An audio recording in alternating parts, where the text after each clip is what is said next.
30 plus years of being on this earth have I seen a Moabite this outspoken before. So with that being said, I want to give all of the praises and the glory to the Most High and the Son, Yahweh, Ba'ashem Yahushai, Ba'ashem Rakah Quadash, and double honors to all the apostles of the great millstone that have taught us this truth, and to include the elder bishops on down, and salutes to all of the Akim worldwide that's pushing this truth.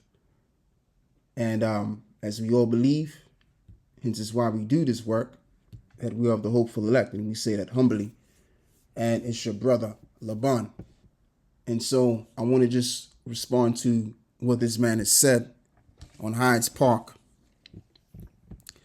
And he said that they've been using the digital ID system since 2004. Just did some quick research on it. I didn't even know that, man.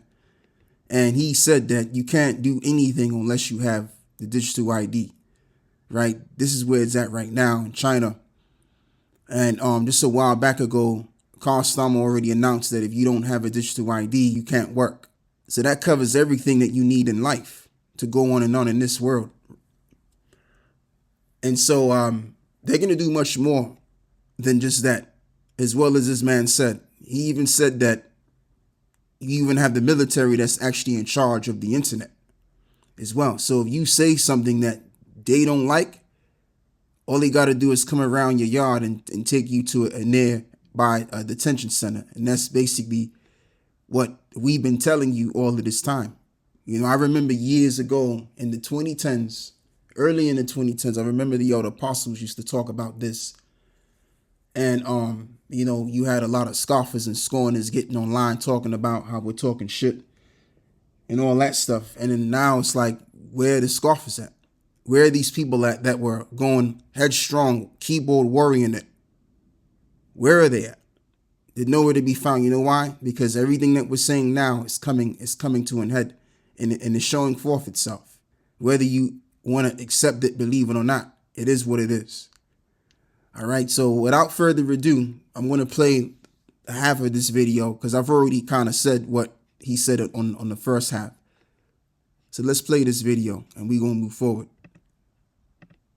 And when in the global pandemic, you must do scan every you have the barcode. When you go to the train, you have to scan your barcode. When you go to the shopping, you must scan your barcode. When you go outside of your community, they have the gate. You have to scan your barcodes. If you are not, your barcode was locked. You are locked. Your house arrested. Right. You cannot go outside of your community. So basically what he's saying is again, you need this digital ID thing for everything, even to unlock your door. So if you want to go out somewhere, you need it for that. Because if you don't have it, then you're basically going to be stuck in a house. You're going to be in, like he said, house arrest.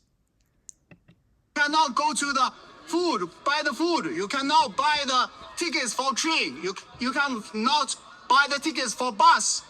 You was house arrested. That is Chinese Communist Party take control of the people.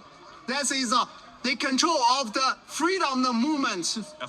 It's not only freedom of speech or freedom of publication. Most of the Chinese people, they are slave labor.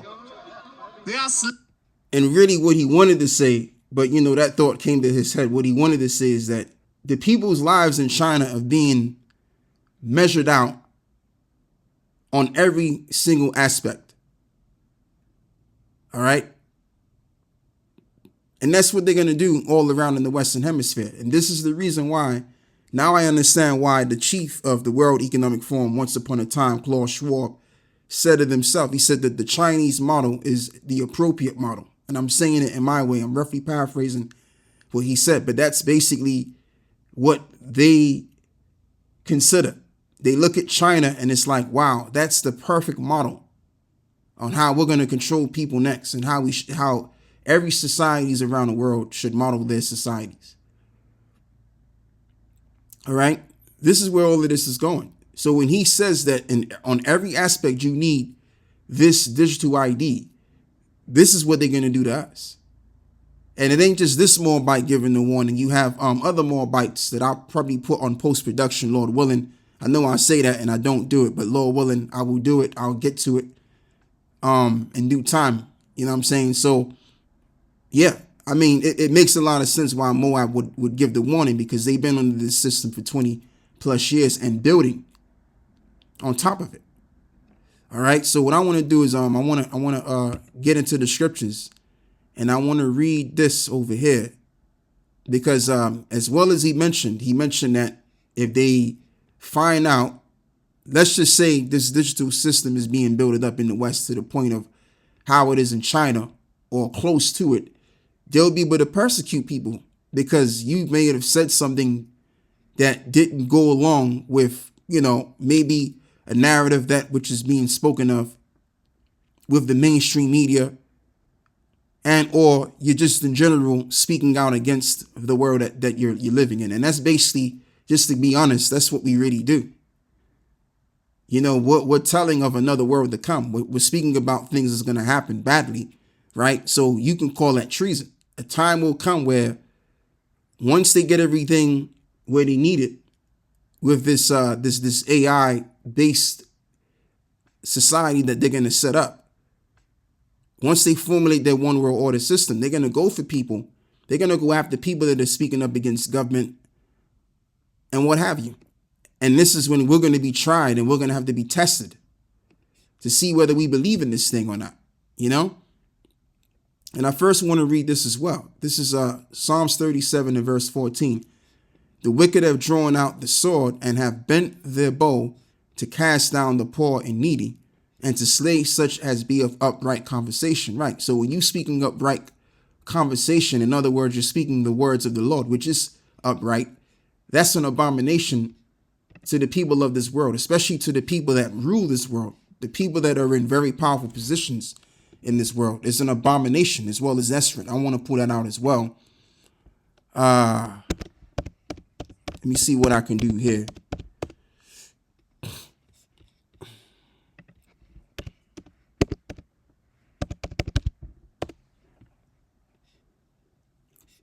Right.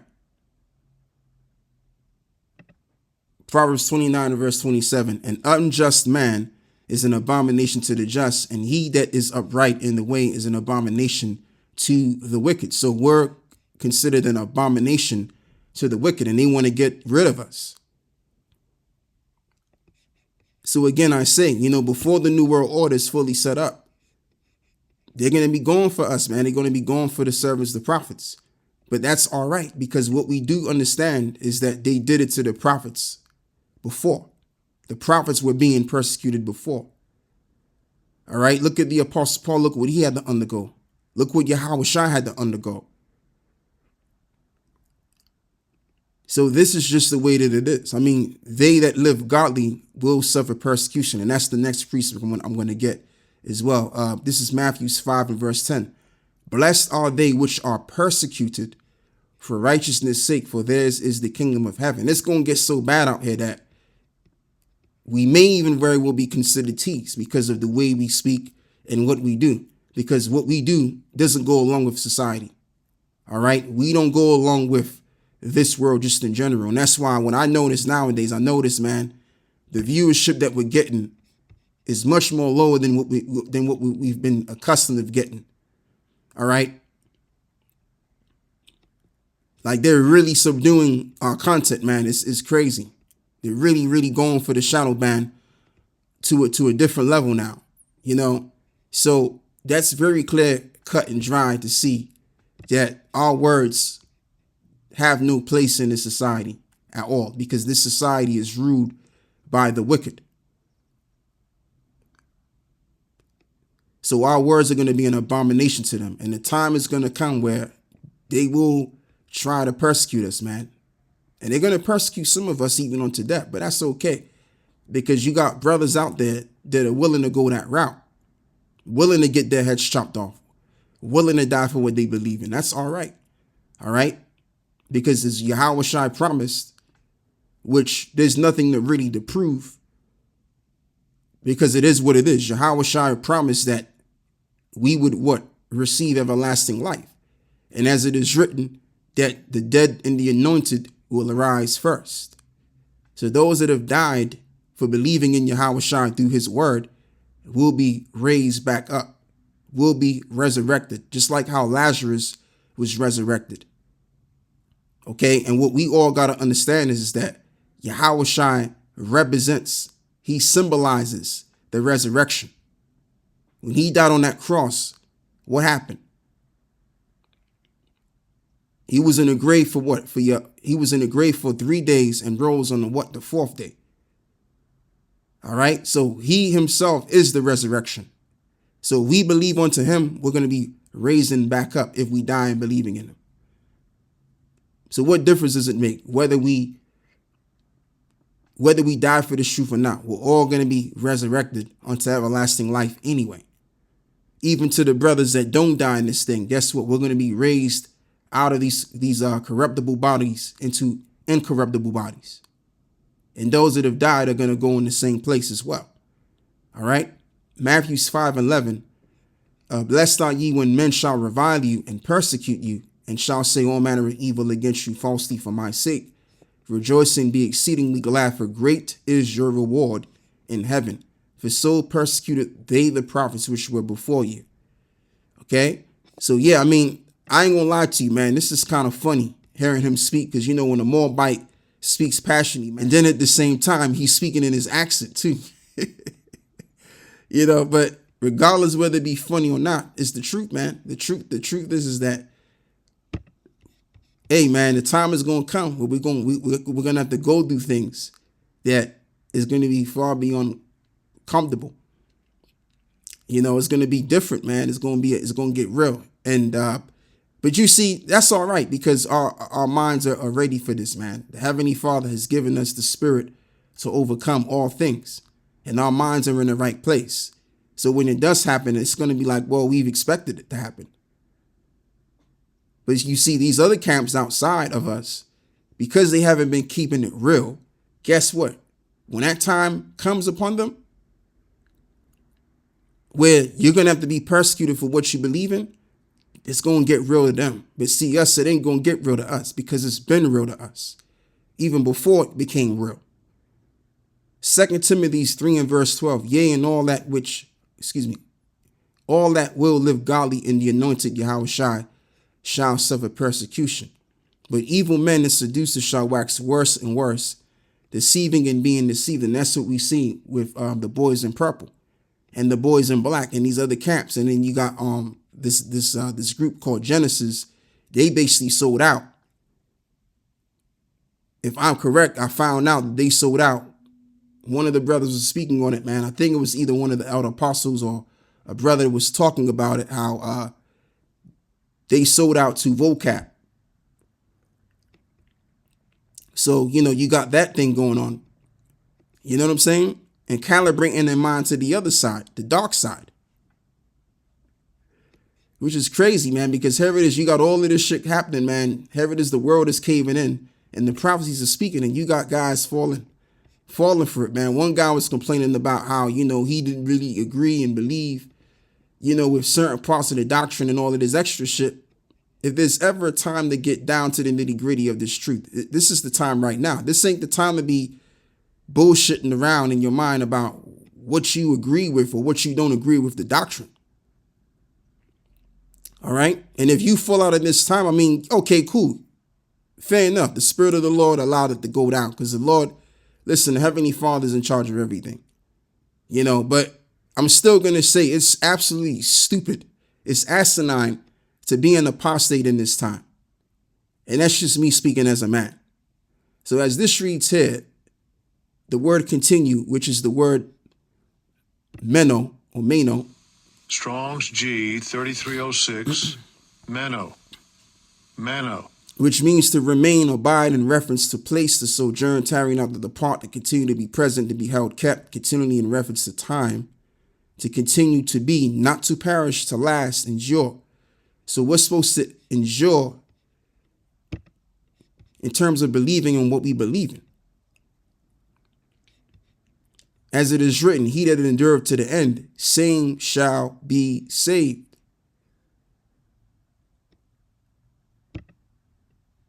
Revelations 3 and verse 10.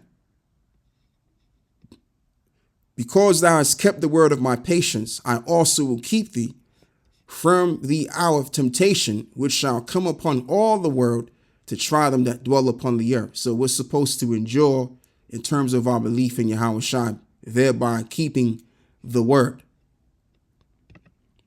All right. To not the depart, to depart, excuse me. So I want to go and read about something else here, as this reads from the zerohedge.com. Super creepy, the world ahead of 2026 Economist magazine cover signal war, pestilence, and financial collapse next year.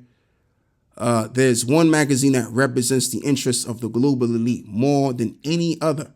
It is known as The Economist, and each year it puts out an issue that is dedicated to what is coming in the year ahead. As we have seen so many times before, these issues tend to be alarmingly accurate. The reason why they are so accurate is because the ultra wealthy elite have an enormous amount of influence over the course of human events. If they are absolutely determined to make something happen, and there is a good chance that it is going to happen anonymously, it appears that they are anticipating a great deal of global chaos in 2026. The Economist has been around since 1843, but it has never had a very large readership among the general population. Ultimately, it is a publication by the elite and for the elite. And that's all I wanted to read right there. All right, so we'll have to wait and see. Because I remember some time ago, the Economist magazine brought out a couple of things which would happen the next following year. And, those things didn't really happen. So again, we'll have to wait and see what 26 is going to be saying. Right. Again, my estimation is, my personal estimation is that we'll probably be out of by 27. Okay. Or maybe a couple of things may break forth in the beginning of not the beginning of 26, but maybe in the middle of 26. Who knows? Overall, we just have to wait and see what's going to happen, man. We don't know. All right. But yeah, The Economist magazine, right, is a British news outlet for the elite, which tells the elite what what they need to do and what have you. And it kind of reminds me of what's written in the book of Revelations, chapter 13. And I'll begin by reading the first verse, but the point is in verse 2. And I stood upon the sand of the sea, and I saw a beast rise up out of the sea, having 7 heads and 10 horns, which represents the original 10 European nations which got together and formulated the EU. And upon his horns 10 crowns, and upon his head the names of blasphemy, which is the formulation of the European Union, which was established in 1958. 1958, if I'm correct. Let me go and check this out real quick, because I haven't spoken on this prophecy in a while.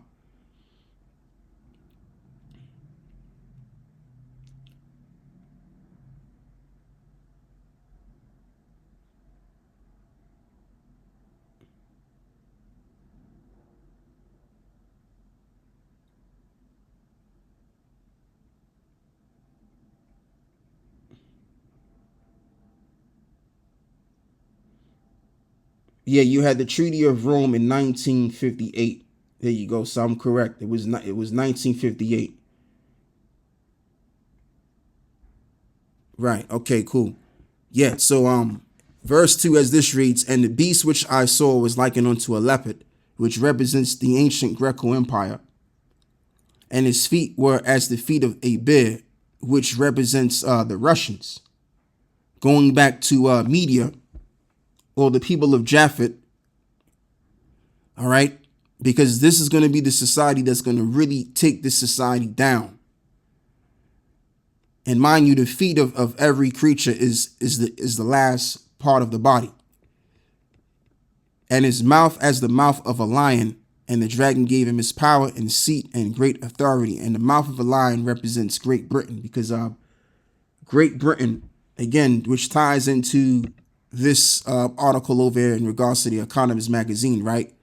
How this magazine wasn't just a or for the public, but rather for the elite, right? Because this is going to tell the heads, so-called heads, like your prime ministers and all of these various politicians, what moves that needs to be made in the future. And this is a British news outlet. All right. So basically, whatever Britain says, the world has to follow, especially the Western world. So that's how it spake as a lion, or had a mouth as the mouth of a lion. Okay, which the lion actually goes back to the tribe of Judah, because Judah was already here in England before Esau came and conquered it. So yeah, in the southern part of England, it was most likely to be Judah. And then when you go a little above and further up north, most of those spaces were occupied by Benjamin, and as well as even in the islands as well. Not in the islands, but Ireland as well, which, Benjamin was occupying as well. Of course, the Dark Ages around that time, because you had a lot of lion symbols that were, in the South from the Plantagenet kings, if I'm pronouncing it correctly, which if you research them, the Google is going to show them being white boys, but they weren't really so-called white men. They were so-called black men. That's where you get the 3 lions from the coat of arms, from that right there, from the Plantagenet kings, which they say that they came from France or somewhere. I'm gonna have to look too deep into that to see if that's the case. But regardless of what, Jake was already here first, and that's where the lion comes from. That's why in Trafalgar Square too, you have a lion that's like crouched down in the middle of Trafalgar Square. I believe you have I think maybe 2 lions that are stationed in Trafalgar Square, 2 black lions. I haven't been there in a while. It's been a very long time since I've been down there. Which all of that goes back to what? The kingdom of Judah. Because the kingdom of Judah was already here, way before Esau got here.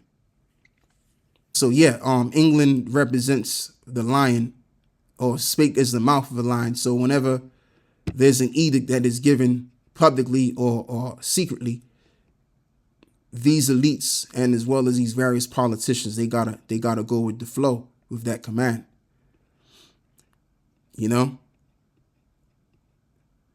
So yeah, that's all I got to say with here, man.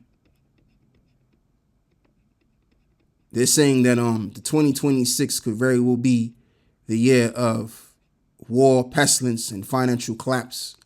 So we'll have to wait and see. Like I said, we'll have to wait and see. Lord willing, it's true.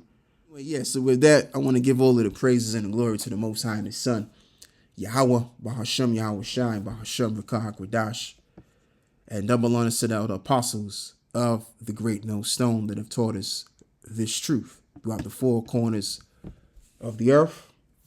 And Yahweh Bahashem, Yahweh Shai, Brakatham, to all of the occupants pushing this truth in the sincerity of their hearts. It's your brother Laban, and I'm out. Shalom.